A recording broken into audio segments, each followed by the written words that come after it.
大家都知道，日本厕所不止干净，更没有异味，所以对于没时间午休的日本人来说，有时候会假借去上厕所，实际上是偷偷在马桶上坐着午睡。告诉大家，年数越大的人在厕所睡觉的比例反而越高哦。开始对からの診察よ。皆さんわかりますか？ Hello， 大家好，我是最想了解台湾的吉田浩一。相信对大部分的台湾人或日本人来说，都觉得台湾和日本很像，在很多文化和想法上很接近，所以台湾人才会喜欢到日本旅游。本当ありがとうございます。日本人最近也开始风行台湾食物，但其实你知道吗？还是有不少台湾人偷偷跟我抱怨，日本这次文化就给鬼耶，那样呢？所以在这么今日的台湾人眼中，到底哪些日本文化让台湾人想不通呢？今天就让我这个日本人来为大家解答。小等级了，在进入今天的主题之前，马西爱拜托大家，假如大家对台日文化有兴趣的话，我都会在吉田社长交朋友这个频道带给大家各种有趣好玩的台日小知识。欢迎大家按右下角把频道订阅起来，就不会错过任何的上片资讯哦。では始めましょう。第一件事，所有台湾人最无法理解的，日本竟然没有台风假。通常台风来的时候，台湾各地政府会依照气象局预测的灾害程度来决定隔天需不需要放假。相比之下呢，日本各地政府就没有这个机制。日本将是否放假的标准下放到各家公司，由公司决定自己员工是否可以晚到早退。所以只要公司没说，就算隔天下着倾盆大雨，电车停驶，还是可以看到上班族们集体就在电车站内等候，边用手机跟公司回报自己的交通状况。等到电车一恢复班次，就立刻赶到公司。相反的，假如台风的影响很大，电车公司提前预告停驶的话，有的上班族甚至前一天就会先住公司了。听到这边，大家是不是觉得跟日本比起来，台湾真的太辛苦了呢？私がサラリーマン時代に言われたのは、はってでも来い。ということですね。これは台風に限らず、電車が人身事故で止まったという時でもあっても、とにかく遅刻は絶対してはいけないと。人身事故であっても台風であっても来ることが予想されているんだったら、その予想を見越して行動しろというふうに教育されました。日本人の仕事に対する責任感というのは本当に強烈なものがありまして、ただここ5年10年ぐらいでだいぶ薄れてきたのかなと、台湾に近づいてきたのかなというふうにも思ったりします。また何より日本に来る台風の強さは台湾とは比べ物にならないぐらい、弱まってからことが多いので、そういった意味でも台風休みがないのかもしれません。你没看错，大家都知道，日本厕所不止干净，更没有异味。所以，对于没时间午休的日本人来说，有时候会假借去上厕所，实际上是偷偷在马桶上坐着午睡。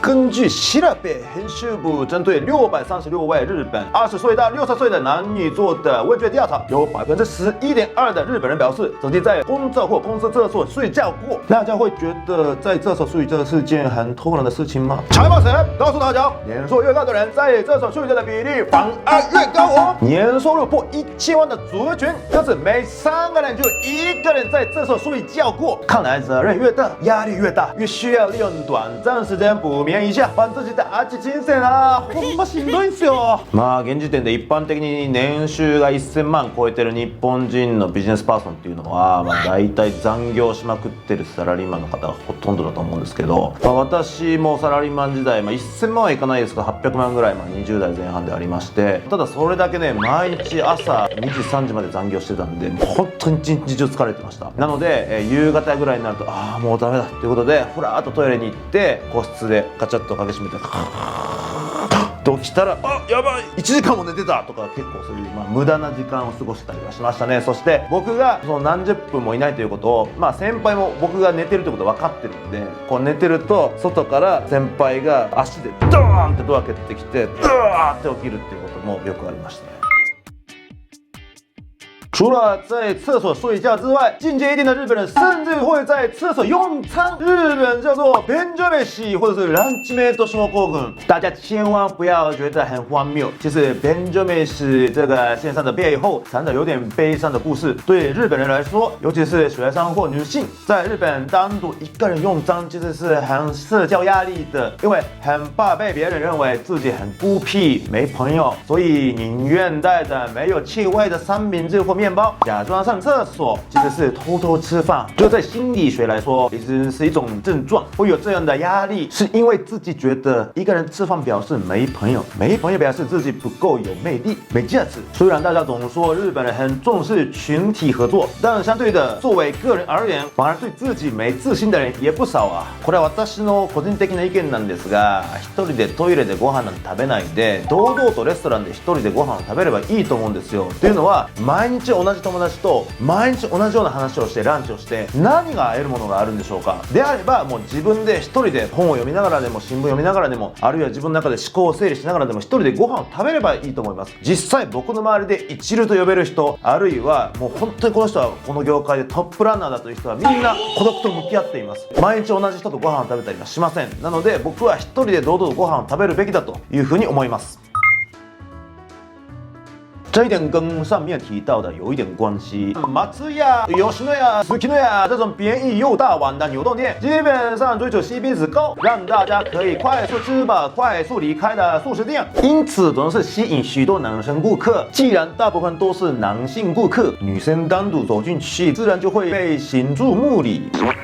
加上吃的速度快，吃相当然不会太好看。许多日本女生怕自己大口扒饭的样子被看到，所以宁愿外带，也不愿在店内用餐。但是近几年日本风气已经慢慢开始改变了，甚至牛洞店也因为意识到这样的问题，假如再不做改变，等于失去了一半以上的客源。所以许多家牛洞店都开始在菜单设计上做改变，比方说 SUKIYA 开始设计更多素食餐点，甚至最近也找来女性偶像石原さとみ当广告代言人，企图想要打破女性不吃牛洞店的刻板观念。いや正直僕は個人的には牛丼をガーッと書き込む女性の姿すっごい好きなんですよね。っていうのは僕好きな女性のタイプっていっぱい食べる子なんで、もうそういった女性見るとわあごちそうしてあげたいと思っちゃったりしますよね。まあそれナンパですけどね。有在日本吃过面的人，到日本拉面店的时候，都会听到店里面此起彼落的吸面声，根本就像在互相较劲。到底为什么看起来这么懂礼貌的日本人吃面会这么大声呢？注意住这个现象是在吃荞麦面时才会这么做的。透过吸吮面条的过程，让面汤与面条空气在口腔内混合，让香气更明显。另外还有一条好处，就是能让面条温度下降，不用追就可以入口，加上声音大代表好吃，对店家来说是至高无上的敬意，所以就默默变成日本的吃面文化之一。但是最近对于外国人或是猫舌的日本人来说，听到这种吸面的噪音反而让人觉得焦虑，甚至有压力，所以日本就新增了一个名字 noodle harassment 面条骚扰 nuhara， 就是在此批评这种现象。不知道大家到日本旅游的时候是会跟着入境随俗，还是会觉得这种吃面噪音是一种困扰呢？よく外国のメディアが日本人の麺の食べ方が下品だ、うるさい、汚いというようなことを指摘するんですが、そういうのを見るために僕はこれは文化だからほっといてくれと、お前らにどうこう言われる筋合いないというふうに僕本当に心の底から思ってるんですけど、この間ね入ったそばで隣のおっさんの麺のする音がうるさすぎてもう本当腹立ったんで、まあ確かにうるさいなと思いました。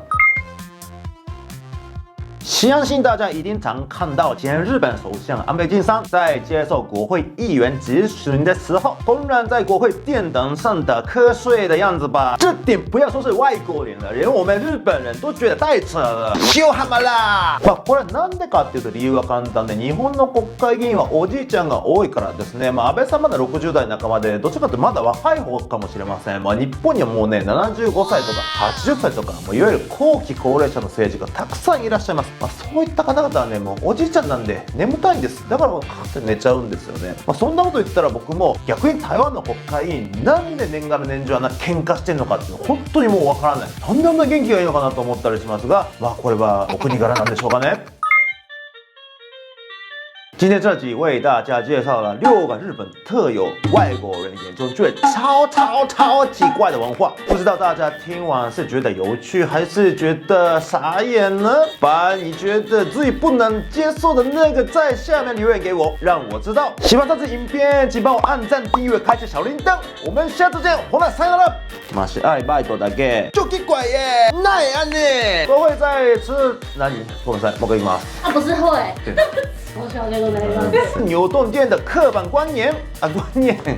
店里面棋子、瓷器，瓷器。もうむずいわ。